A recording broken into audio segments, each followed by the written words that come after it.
Viewers, आज का जो हमारा सेशन है, हमारी जो वीडियो है, उसका टॉपिक है New Zealand visit visa. Viewers, New Zealand visit visa जो है ये उन कंट्रीज़ की लिस्ट में शामिल है। ठीक है, ये मैं आपको बेसिकली डरा नहीं रहा। ठीक है, इसका मैं आपको हल भी बताऊंगा कि उन ममालिक की लिस्ट में न्यूज़ीलैंड शामिल है जो कि वीज़ा बड़ी मुश्किल से देते हैं। ठीक है व्यूवर्स, लेकिन आपने घबराना नहीं है। ठीक है, we are here to help you in all countries visa processing. Definitely will help you for a confirm and definite approval of your cases इंशाल्लाह।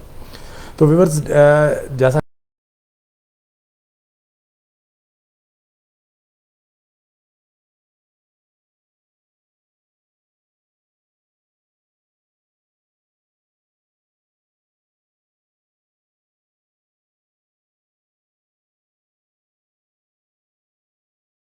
है, न्यूजीलैंड टफ़ है और एक यूरोप का कंट्री है आयरलैंड, वो भी थोड़ा टफ़ है। अगर यूके से कंपैरिजन किया जाए तो काफ़ी टफ़ बनता है।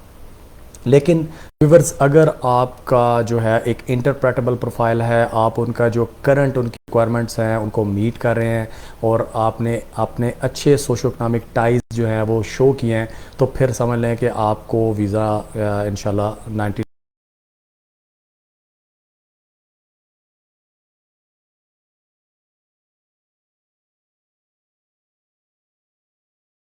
आपको देता है न्यूजीलैंड। ठीक है, दो इसकी फ़ीस थोड़ी सी ज़्यादा है। मतलब जितने बड़े कंट्रीज़ हैं, दूसरे जो बिग कंट्रीज़ हैं, यूएसए, कनाडा है, यूरोप के कंट्रीज़ हैं, इवन के ऑस्ट्रेलिया भी है, इसकी फ़ीस सबसे तकरीबन थोड़ी सी ज़्यादा है। ये तकरीबन आपकी बनती है कोई 36,995, जो आज का रेट है उसके हिसाब से हमने ये कैलकुलेट की है। इसमें कुछ ज़्यादा फीस जो है वो आपकी एम्बेसी की है, न्यूजीलैंड एम्बेसी की, जो कि आपकी 246 NZ डॉलर है, न्यूजीलैंड डॉलर। ये तकरीबन आपकी बनती है कोई 27,751 रुपये। आज का हमने रेट देखा जो 112 रुपये और 81 पैसे जो है ना, वो रेट है न्यूजीलैंड डॉलर का। तो इसमें जो 27,751 रुपये है वो आपकी एम्बेसी की फ़ीस है, और बाकी आपकी जो इसका थर्ड पार्टी कॉन्ट्रैक्ट है VFS ग्लोबल, उसमें उसकी फ़ीस है, उसमें आपकी जो एप्लीकेशन लॉजमेंट की फ़ीस है वो है 3,381 पाकिस्तानी रुपये, और आपकी पासपोर्ट हैंडलिंग की फ़ीस है 3,113 रुपये। और उसके बाद कोरियर रिटर्न, जो पासपोर्ट जब ज़ाहिर आपका वीज़ा लग जाता है तो वो कहने के जो कोरियर आपको भेजते हैं पासपोर्ट के ऊपर वीज़ा स्टैम्प करके, तो वो 2750 रुपये है। यानी टोटल ये वैक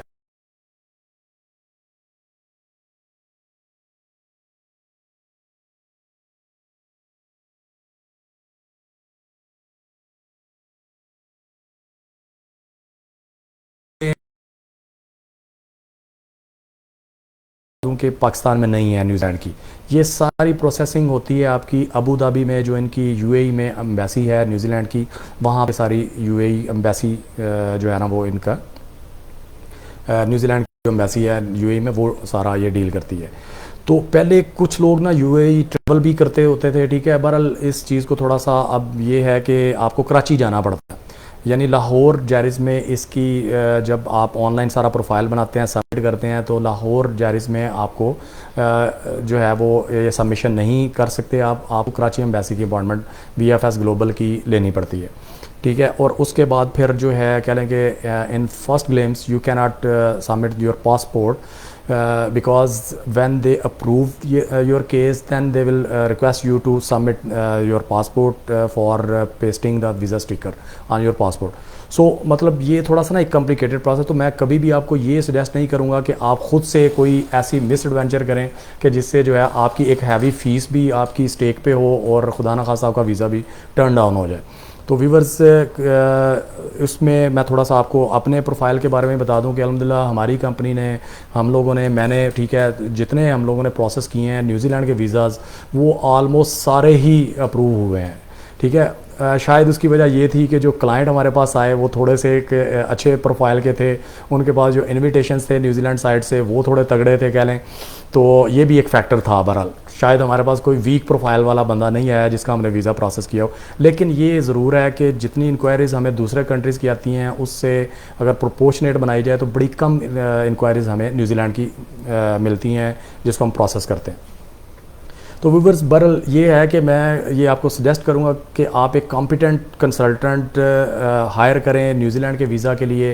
जैसे मैंने बताया बड़ी फ़ीस है, और फिर ये भी है कि ज़ाहिर है एक आपका बरआज़म ऑस्ट्रेलिया जो है, अगर खुदा न खास्ता आपका न्यूजीलैंड का रिफ्यूज़ होता है तो अगर आप कल ऑस्ट्रेलिया का भी वीज़ा अप्लाई करना चाहते हैं तो वो भी उस पर बैड इम्पैक्ट पड़ सकता है आपकी इमिग्रेशन प्रॉब्लम की वजह से। तो बेहतर है कि आप जो है एक प्रॉपर जो एक्सपीरियंस कंसल्टेंट है जिन्होंने न्यूजीलैंड का स्पेसिफिक, आप उनसे पूछ सकते हैं कि भाई आपने केसेस किए हैं, तो फिर आप उनको जो प्रोसेसिंग टाइम है वो वैसे ही इन्होंने वेब पोर्टल पे अपने तकरीबन 5 माह लिखा हुआ है, लेकिन बंदे ने तो पहले भी ये प्रोसेस किया हुआ है, ठीक है, पहले यानी कि वो गया है यहाँ, उसने वीज़ा उसका प्रोसेसिंग के लिए चाहे वो लगा या नहीं लगा, तो उसका तो तकरीबन 1.5 से 2 माह के अंदर जो है ना वो सारा प्रोसेस हो जाता है। लेकिन नए केसेस के लिए पैंडेमिक की वजह से हो सकता है कि वो कोई 2-3-4 माह ले लें, ठीक है। तो इसलिए आप ज़हनी तौर पे अपने आप को तैयार करके और आपका जो इंटेंडेड प्लान है वो इस पॉइंट के मुताबिक बनाएं कि 5 माह का उन्होंने टाइम दिया हुआ, ठीक है व्यूअर्स। लेकिन जो लोग पहले ट्रैवल कर चुके हैं या वो उनके लिए टाइम इनका इतना नहीं है, वो तकरीबन आपका 1.5 से 2 माह में प्रोसेस कर देते हैं। अच्छा, अब करंट सिनेरियो में वीज़े तो इनके प्रोसेस हो रहे हैं, लेकिन कह लें कि उस बंदे के प्रोसेस होंगे जिसका कोई प्रॉपर एक वहाँ पे एविडेंस हो कि उसने या तो ये बिज़नेस का अपना ऑब्जेक्टिव लेने के लिए जाना है, या फ्रेंड एंड फैमिली का कोई सर्टन कोई इम्पोर्टेंट कोई ऐसा जो है ना ऑब्जेक्टिव है जो उसका मकसद है, पर्पस ऑफ ट्रिप, वो बड़ा मतलब कह लें कि क्लियर होना चाहिए, इम्पोर्टेंट थोड़ा होना चाहिए। नॉर्मली मतलब टूरिस्टिक पर्पज़ के लिए रिकमेंड कभी भी नहीं हम करेंगे कि आप इन दिनों में जो है वो टूरिज़्म करने के लिए जाएं, क्योंकि इसमें इनकी क्वारंटाइन की भी कंडीशन है। 14 दिन का आपको क्वारंटाइन पीरियड है, आइसोलेशन पीरियड है जो कि आपने वहाँ पे गुजारना है, और उसके अरेंजमेंट भी आपने अपने वीज़ा केस के साथ भेजने हैं, तब वो आपका केस अप्रूव करेंगे, अदरवाइज़ वो रिफ्यूज़ कर देंगे, ठीक है।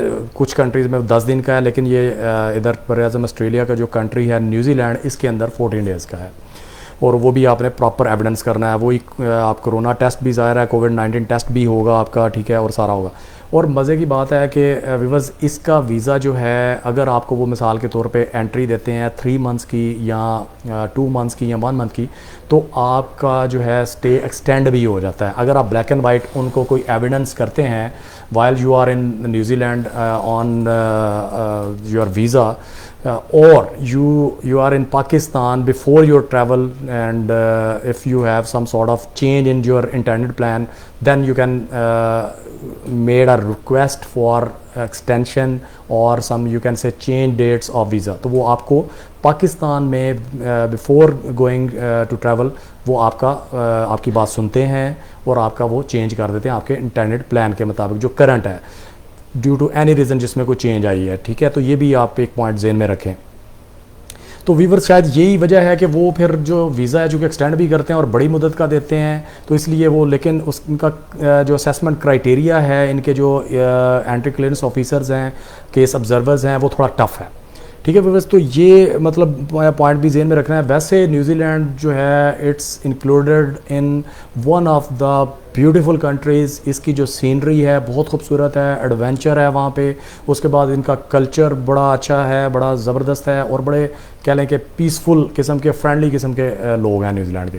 तो जब भी आपका कोई इस तरह से मतलब प्लान बने और आप जो है, लेकिन ये सारी चीज़ों को आप पॉइंट्स को मद्देनज़र रखें ताकि आपका जो प्लान है उसको आप भरपूर तरीके से वीज़ा लेने की सूरत में एंजॉय कर सकें, ठीक है व्यूअर्स। तो ये था बेसिकली आज का हमारा टॉपिक।